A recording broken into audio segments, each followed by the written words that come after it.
Doakan nantinya bisa meneruskan perjalanan di waktu-waktu yang akan datang. Dan semoga kepada rakyat Aceh yang telah memilih untuk menjalankan dengan penuh integritas, yang tahan atas tekanan, yang tak mempan atas imbalan,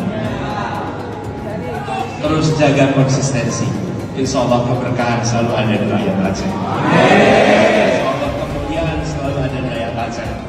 Dan insya Allah perjumpaan kami berdua ini bukan perjumpaan terakhir di Aceh ini. Insya Allah kita akan terus kembali berjumpa lagi secara rutin di tempat ini. Insya Allah. Salam takdim untuk keluarga, salam takdim untuk tetangga, untuk saudara, dan untuk rakyat Aceh yang tidak berada di Banda Aceh. Kami tidak bisa mendatangi semua tempat di Aceh. Kami datang di Banda Aceh menitipkan pesan kepada seluruh rakyat Aceh. Teruslah menjadi rakyat yang membanggakan bagi anak cucu dan sejarah tanah Aceh. Terima kasih kepada semuanya. Konstitusi telah menetapkan amanahnya kepada siapa, tapi agendanya kita titipkan untuk dilaksanakan. Sehingga apa yang menjadi perjuangan kita mudah-mudahan bisa menjadi kejadian di Aceh. Ya, siap berjuang terus ke depan? Jadi nanti tunggu aba-aba ya. Tunggu aba-aba ya. Jangan jalan sendiri-sendiri dulu nih ya. Tunggu aba-aba. Saya bilang kemarin, saya jeda sebentar. Jedanya nggak akan lama. Jeda sebentar supaya kita ambil napas. Lihat apa yang bisa kita kerjakan. Habis itu kita berjuang lagi. Kita jalan lagi. Kita tidak boleh berhenti berjuang. Ya. Dan saya sampaikan kepada semua bahwa kami ingin tetap terus berada di dalam jalur perubahan. Ya, lagi-lagi memang banyak sekali yang nanya ke IG saya soal apakah Ahok bisa ikut nyagup lagi. Tentu kita paham ya kenapa ada pertanyaan ini ya. Dan menurut saya tentu Ahok bisa mengajukan sebagai calon gubernur Jakarta lagi. Karena Januari 2024 kemarin itu ya, itu Ahok sudah melewati 5 tahun pasca ia keluar dari Makobrimob. Karena memang aturannya seperti itu.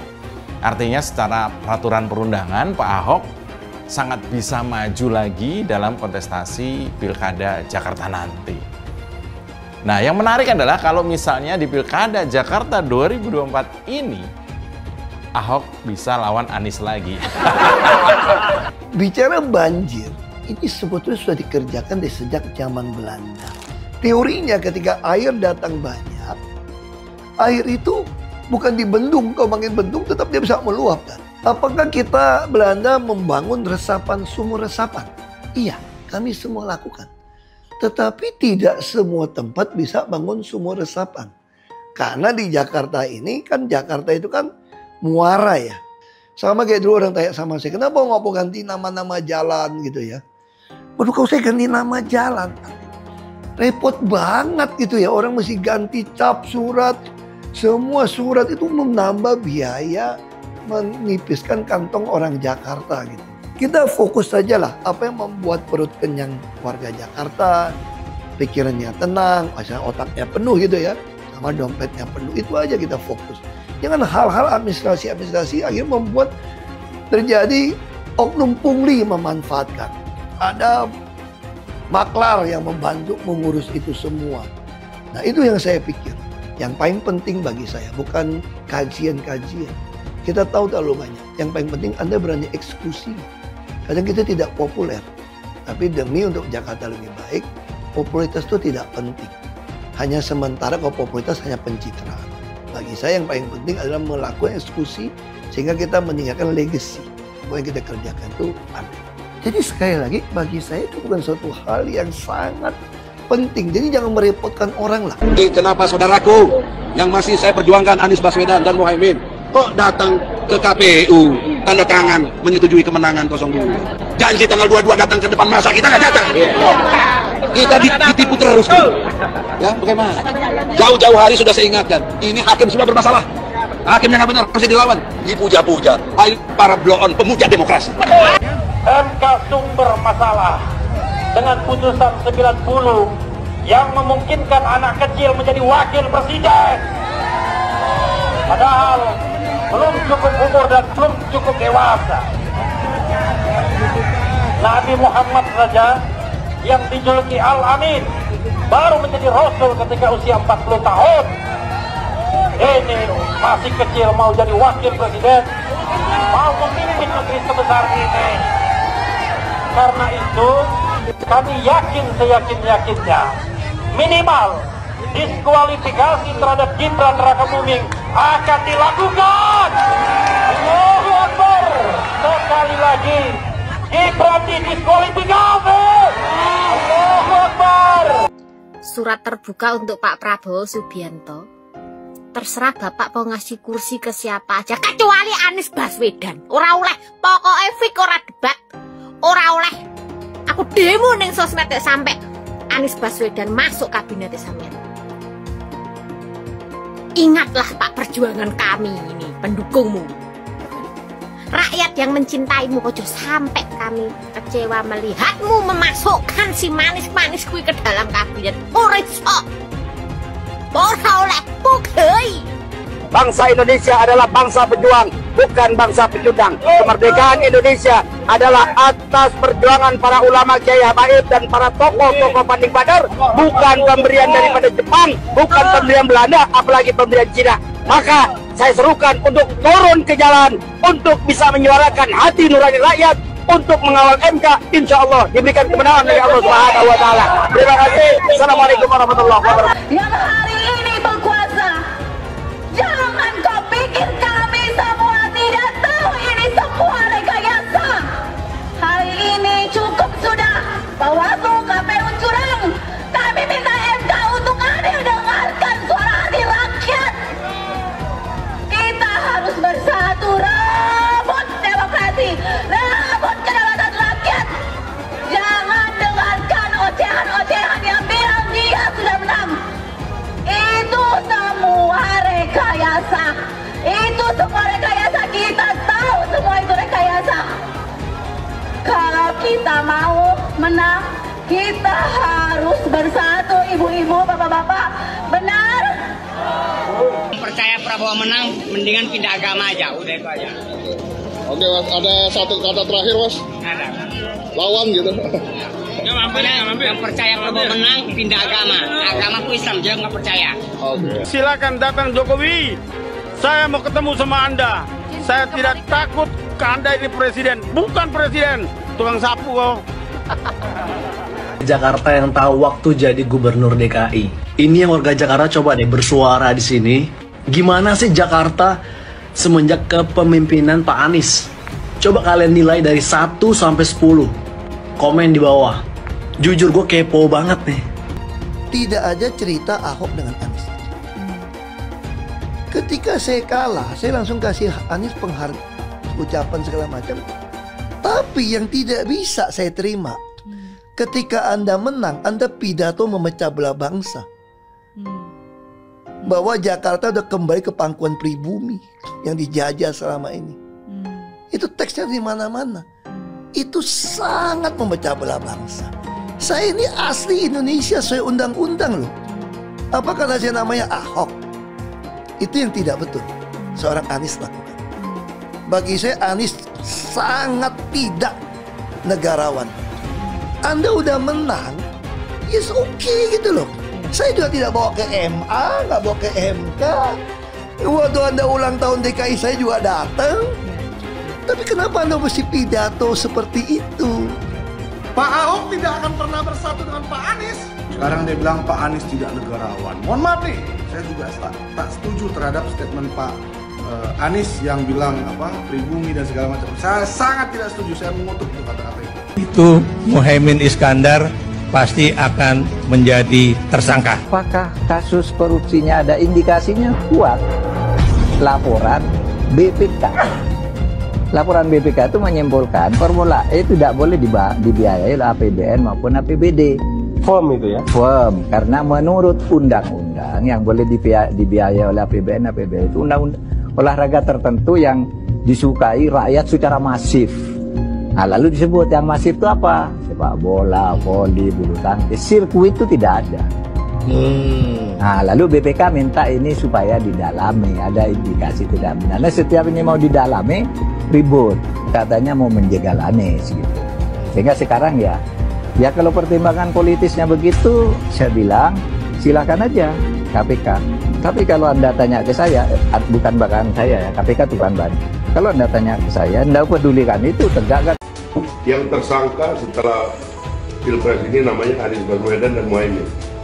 Mas Anies pernah terkait dengan dengan kasus Formula E, kemudian Mas Ganjar terkait dengan iktp, kemudian Pak Gus Muhaimin terkait dengan kasus yang lain, dan mereka pernah dipanggil KPK. Nah kemudian dia jelaskan karena ada proses kasus itu, bisa jadi pasca Pilpres ada yang jadi tersangka.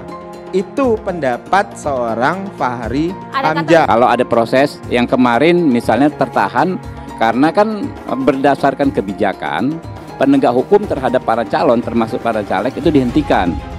Ya, orang yang sudah diperiksa ya dihentikan ketika dapat status sebagai caleg atau capres atau cawapres. Ketika ada pelanggaran etika dan Bapak tetap jalan terus dengan cawapres yang melanggar etika, artinya ada kompromi atas standar etika.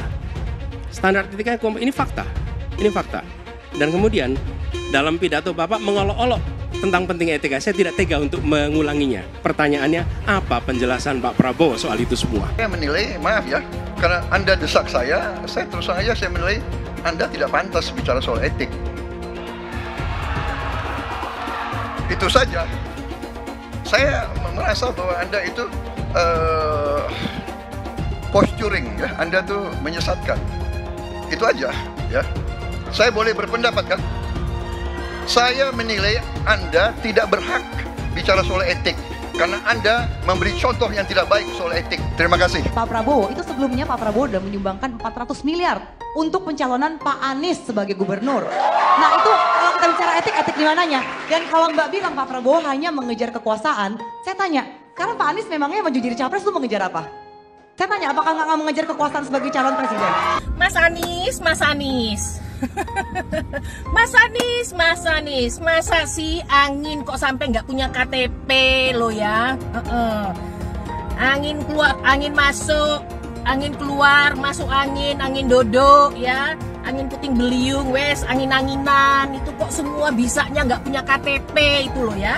Angin dari Jakarta ke Lampung ke Sumatera ke Jawa itu ya, kok bisanya liar begitu? Sama seperti air hujan ya, air hujan itu yang banjir itu bukan banjir ya, itu air parkir ya, air yang parkir Mas Anies. Mau punya pemimpin yang seperti itu ya, mau punya pemimpin yang seperti itu, dikiranya rakyat ini bodoh semua kali ya. Air hujan jatuh ke bumi, nggak boleh masuk gorong-gorong. Yang banjir itu bukan banjir, itu parkir, Mas Anies. Mas Anies pernah jadi gubernur 5 tahun di DKI.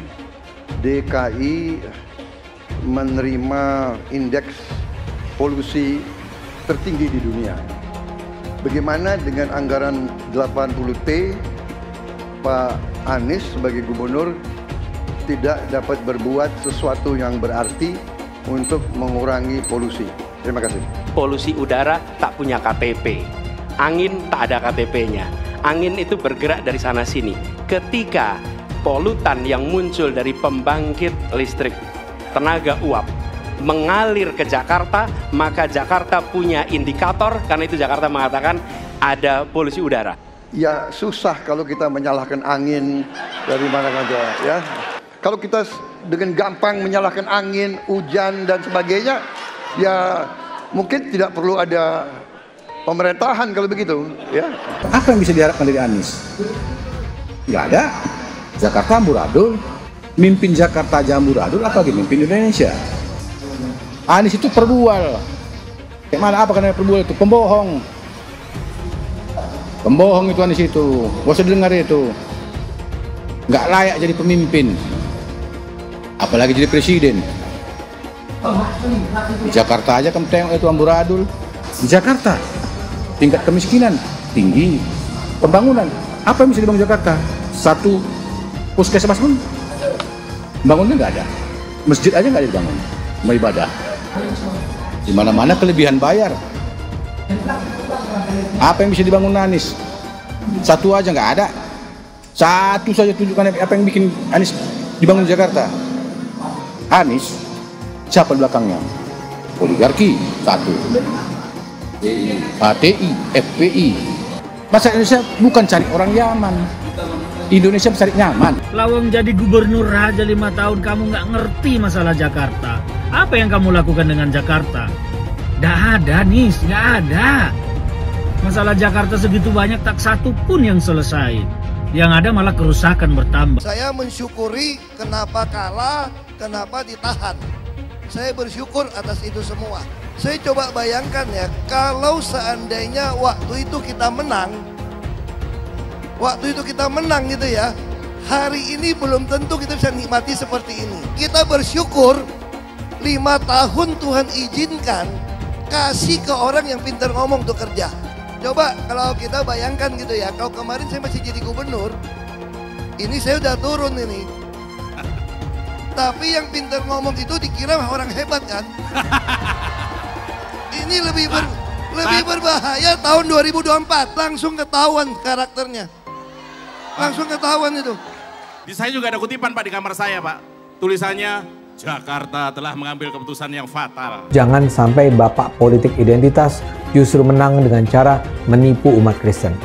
Jadi kalau sekarang umat Kristen mendukung Anies, mereka akan membayar mahal kerelaannya untuk menukar iman hanya untuk kepentingan sesaat.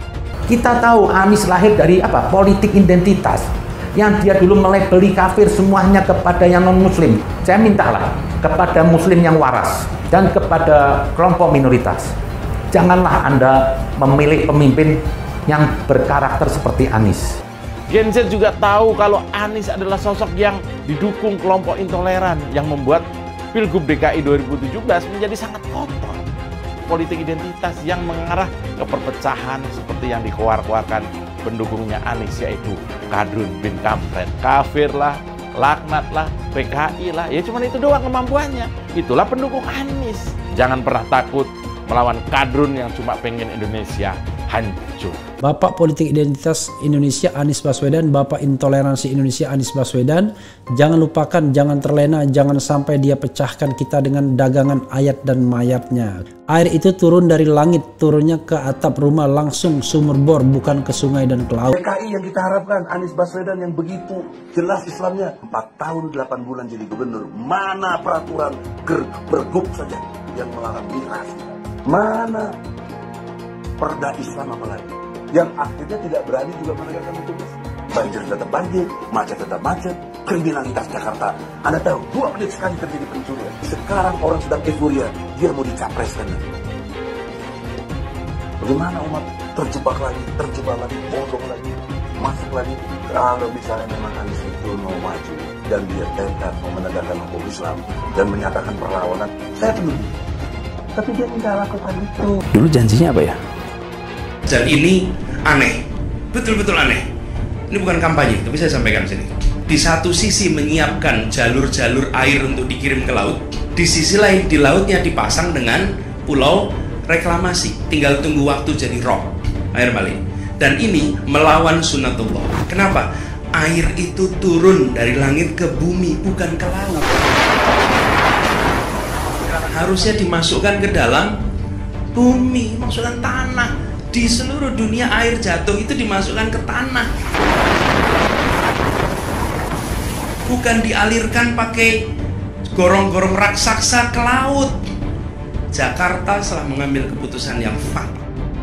Bukan banjir, itu memang parkir air. Bukan banjir, itu memang parkir air. Masyarakat berkeliling dengan membawa toa untuk memberitahu semuanya, termasuk sirine. DKI Bond 82 miliar. Apa alat transportasi yang dimiliki oleh hampir setiap orang? Alat transportasi yang dimiliki semua orang adalah kaki. Kalau seandainya orang Jakarta percaya Pak Anies jadi gubernur pun, Saya berani jamin kok dia akan lakukan normalisasi yang sama seperti saya lakukan kok. Nggak usah bohong lah. Ketika air sampai di muara, maka siap untuk dipompa ke laut. Pancasila Soekarno, ketuhanan ada di pantai. Anak Tuhan dari mana? Kalau Yesus anak Tuhan, bidangnya siapa?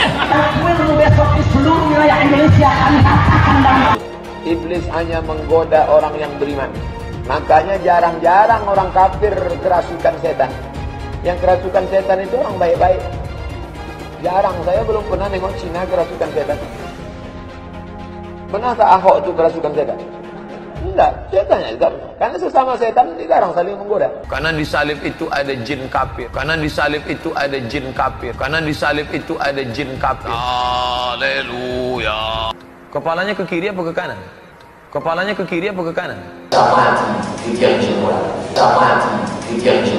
Tetap percaya salib itu lambang mulia, bukan jin. Kok ketawa? Aku nggak nyindir siapa-siapa loh. Saya nggak pernah mundur untuk kebenaran, keadilan, kejujuran. Dan peri kemanusiaan, gue nggak pernah mundur. Dan gue nggak pernah takut juga sama lu. Siapapun yang rasis, gue akan hadapin. Karena rasis itu tidak berperi kemanusiaan. Sama saya ditanya dulu kan, kamu nyesel nggak statement kamu di Pulau Seribu sehingga masih masuk penjara? Tidak pernah nyesel. Karena saya mengatakan kebenaran. Hai teman-teman, tahun ini adalah tahun yang bagus untuk trading di market crypto, terutama Bitcoin, ataupun meme coin seperti Dogecoin dan kripto lainnya. Teman-teman bisa gunakan kesempatan ini untuk mencari cuan dengan trading di market crypto. Untuk situs trading, saya rekomendasi untuk menggunakan aplikasi Okta. Karena personally, saya menggunakan aplikasi ini. Alasan lainnya kelihatan di sini, untuk aplikasi Okta sudah dapat penghargaan sebanyak ini sebagai aplikasi trading dan investasi terbaik di Asia sejak beroperasi di tahun 2011. Untuk aplikasi Okta merupakan tempat yang lengkap buat teman-teman untuk trading kripto, forex, saham global, dan lainnya. Untuk trading, teman-teman cukup registrasi dengan menggunakan link di kolom deskripsi, lalu deposit, tentukan apa yang ingin kalian tradingkan, lalu tekan tombol buy. Sesimpel itu.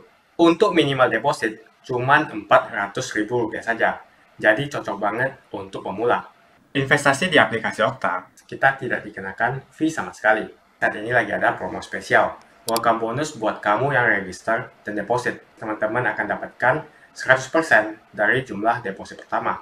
Contohnya teman-teman deposit 1 juta, maka akan menjadi 2 juta. Karena welcome bonus 100% dari jumlah depositnya. Jika ada pertanyaan, teman-teman bisa hubungi WhatsApp di kolom deskripsi. Saya juga mau mengajak teman-teman untuk bergabung di komunitas trading yang ada di kolom deskripsi. Di sana saya akan memberikan sinyal trading yang bisa teman-teman ikuti.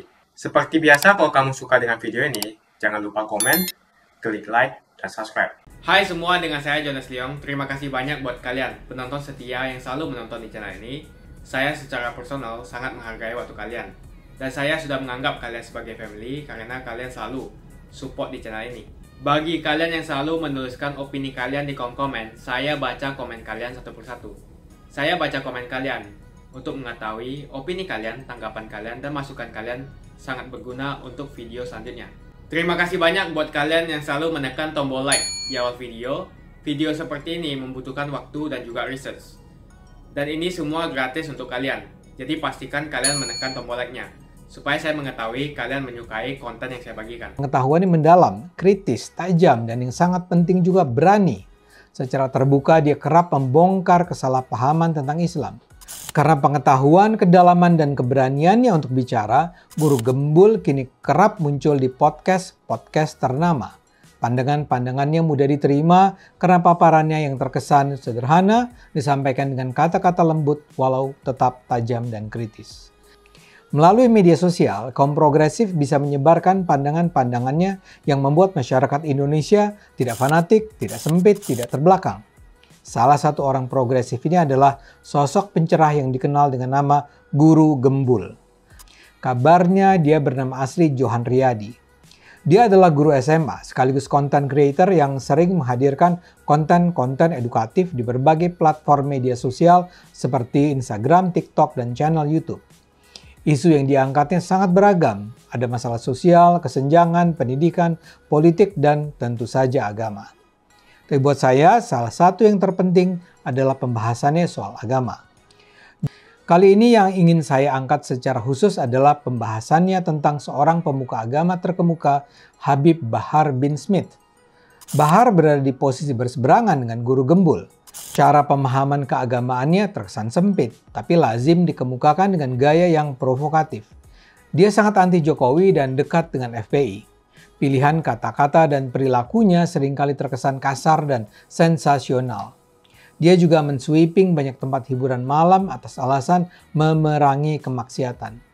Salah satu hal yang mengangkat namanya adalah dia menempatkan gelar Habib di depan namanya. Anda tentu paham ya, ada semacam keyakinan bahwa gelar Habib itu diberikan hanya kepada mereka yang memiliki hubungan darah dengan Nabi Muhammad. Dan karena itu Bahar Smith menempati posisi istimewa di kalangan ulama di Indonesia. Sebagian umat Islam percaya keturunan Nabi Muhammad pasti bersih dari dosa, kesalahan, dan kejahatan. Kata-kata dan perilakunya harus dijadikan teladan. Dengan segenap atribut yang dibawanya itu, nama Habib Bahar menjadi terkenal. Segenap keistimewaan Habib Bahar itulah yang beberapa kali dikuliti Guru Gembul. Penampilannya memang atraktif. Dia berwajah keren, berambut panjang, pirang dengan raut wajah Indo. Kalau dia melepaskan atribut-atribut keislamannya, dia nampak seperti rocker. Ia berasal dari Manado dan berusia hampir 40 tahun. Pada 2007, dia mendirikan Majelis Pembela Rasulullah di Pondok Aren, Tangerang Selatan, Banten. Selain itu, ia juga mendirikan Pondok Pesantren Tajul Alawiyin di Pebuaran, Kemang, Bogor. Bukan cuma soal kehabiban yang dipersoalkan Guru. Dalam salah satu videonya, Guru menyebut Bahar sebagai ulama palsu alias ulama gadungan atau ulama abal-abal. Salah satu yang jadi sorotan adalah ketidakmampuan Bahar dalam membaca kitab kuning dengan teks Arab gundul. Kitab kuning adalah kitab-kitab tradisional yang berisi pelajaran agama Islam yang lazim diberikan di pondok pesantren. Disebut kitab gundul karena tidak ada tanda baca. Jadi untuk bisa membaca kitab kuning diperlukan kemahiran dalam tata bahasa Arab. Seharusnya bacaan Arab itu kan dibaca dari kanan ke kiri. Tapi dalam video itu Bahar membaca teks di kitab kuning itu dimulai dari kiri ke kanan seperti dia membaca teks berbahasa Indonesia. Kesalahan fatal itulah yang dipaparkan Guru Gembul. Kata sang guru, cara membaca Bahar itu kacau, belepotan, salah, dan membingungkan. Tapi kitab kuning dengan aksara Arab gundul biasanya menjadi bacaan wajib kalangan santri pesantren. Nah, dalam sebuah podcast Refli Harun, Bahar diminta untuk membaca kitab kuning yang dibawanya. Refli nampaknya sangat percaya bahwa Bahar pasti mahir melakukannya. Ini dilakukan saat Bahar menjelaskan tentang keutamaan sholat tarawih. Ternyata Bahar tidak bisa membaca teks kitab kuning. Meskipun Bahar terlihat menggunakan bahasa yang benar, kata guru, cara dia membaca kitab kuning itu keliru dan bisa menyebabkan kesalahan dalam pemahaman makna yang disampaikan. Tapi bukan itu saja kritik guru, ia juga menuding Bahar seringkali menggunakan hadis palsu dalam ceramah-ceramahnya untuk mencari keuntungan. Misalnya saja ketika Bahar mengutip hadis saat banyak orang meragukan kehabibannya. Berdasarkan hadis yang ia kutip, Bahar menuduh orang yang meragukan kehabibannya sebagai munafik. Menurut guru, Bahar bukan keturunan Nabi. Guru bahkan menyatakan keturunan Nabi sudah hampir tidak mungkin ditemukan. Tentu saja pandangan guru ini ditolak Bahar. Bahar bahkan menantang pihak yang meragukan silsilahnya membongkar makam Nabi Muhammad guna melakukan tes DNA untuk kemudian dibandingkan dengan DNA Bahar. Ini tentu saja tidak masuk akal. Bagaimana mungkin kita membongkar makam Nabi dan melakukan tes DNA? Tapi selama ini, itu bisa terus terjadi karena tidak banyak tokoh dengan pikiran luas dan kritis bersedia menantangnya. Apa yang dilakukan Guru Gembul terhadap Bahar adalah contoh keren tentang bagaimana seharusnya influencer bertindak untuk menyelamatkan masyarakat. Habib Bahar sendiri memang sudah berulang kali terkena perkara hukum. Pada 2018, Bahar dilaporkan ke polisi karena menghina Presiden Jokowi sebagai pria banci yang jangan-jangan mengalami haid. Pada tahun yang sama, Bahar terbukti melakukan penganiayaan terhadap 2 remaja yang menyindir penampilan Bahar. Pengadilan menjatuhkan hukuman 3 tahun penjara dan denda 50 juta rupiah terhadap Bahar. Bahar juga diadili karena menganiaya supir taksi yang dia tuduh menggoda istrinya. Untuk itu, dia divonis 3 bulan penjara.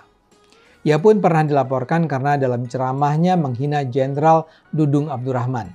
Menurut Bahar, Dudung masih menyembah pohon jika tidak ada ulama atau Habib Arab. Hal lain yang juga dikecam Guru Gembul adalah gaya hidup Bahar yang gemar memamerkan kekayaan atau flexing. Apa yang dilakukan Guru Gembul ini dalam pandangan saya sangat penting.